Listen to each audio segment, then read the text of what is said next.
Deal. You don't have to answer. I don't have to answer? Hey, I think we're on the air, guys. Are we on right the air? now? Right now. So watch your mouth. Whoa, man, I almost dropped something really big there. So it's Richie, by the way, and Corey here. Not necessarily in that order. No, it's you first. It's me first? Corey. It's Corey and Richie. and Dan. Most importantly, Dan from Imagine Dragons. How do you feel at the moment? That was a huge show. Oh, man, I got to say, it was probably my favorite show, maybe to date. I don't know. It was insane. Absolute insanity. You know, I got to say, you've been like the toast of this show since we announced. It's been all about Imagine Dragons. Who do you want to see? Imagine Dragons, Imagine Dragons, Imagine Dragons.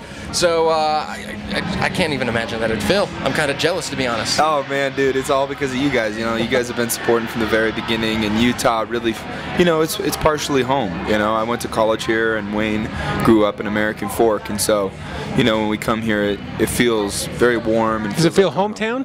It does. Yeah? It really does. Yeah. Honestly, it does. When people ask us where we're from, I mean, you know, the band's from Vegas, but Utah has. It's just a home away from home for us. So I've wondered this because I've heard kind of from Utah, but kind of not, and now it's Vegas. Sure, so how did it all come together? So I met Wayne in Utah, and we started to jam together. While you were going to BYU. Yep, while I was going to BYU, and then we decided, you know what, we wanted to start a band. We wanted to be close to LA.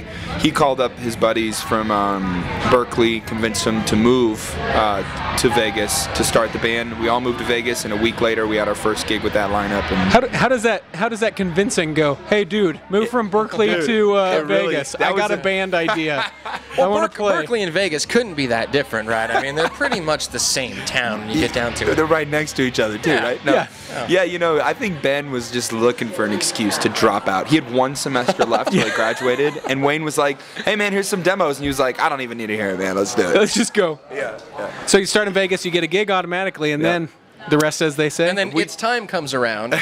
Yeah. And oh, man. It's funny. Yeah, it's funny because we meet so many people who are like, man, dude, how did it feel to just like write your first song and then the band blew up? I was like, well, really, there were 3 years of playing some pretty. But look, see, here's the thing is though. Shows. So the new album came out, what, 2-3 weeks ago. Right. Night Visions, and absolutely available. You can get it everywhere.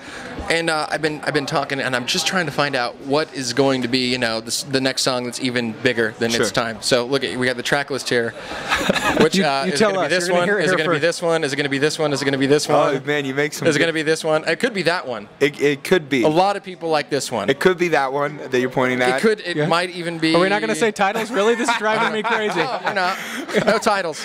It could be number one. Oh, yeah? I think number one's good. I like number one, actually. Number 7 is... Number 7 is... To be honest, it's driving me crazy. I actually wish I knew, too. And, you know, it's time just keeps moving. Let's ask this then. What is your favorite song off the album then? My favorite song off the album, that's an easy question for me, actually, is Nothing Left to Say.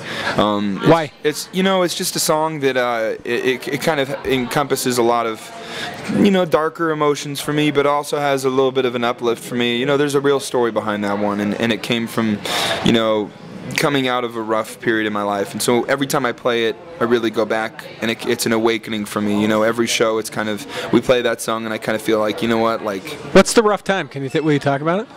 You know, I don't want to get too into detail, okay. but you know, the basis, I've struggled with depression my entire life, and anxiety, bouts of anxiety, you know, and you know, when people, and this, you know, it's not uncommon, a lot of people deal with that, and, sure. And, you know, it feels like there's often times where you wake up and you're like, all right, today's a new day, you know, and these are, you know, I even like been cheesy and written down goals and things like that, you know, and it was one of those times, you know, that was kind of an awakening for me, and I wrote that song, and it really helped me through, you know, a rougher period when I couldn't communicate to myself even what was going on exactly. That's awesome. Now I imagine you probably just, the main goal is to tour a lot, right? Absolutely, man. This is where we live, you know, this is where we thrive. Where are you headed to next? That's a good question. I think Boise is what you're...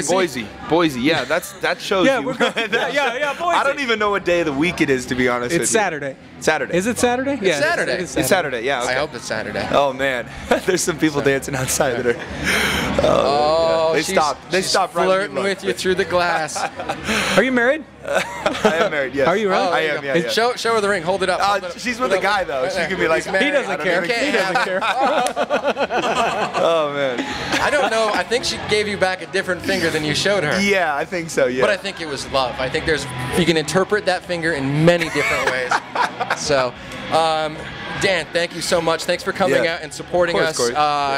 You make our station sound amazing. Dude, you guys have been such a big supporter from the beginning, you know, and I just can't say thank you enough. You know, thank you. Well, good luck with everything. Thanks. Appreciate it. All right. I think that's going to do it for us broadcasting here from the Toyota Big Ass Show.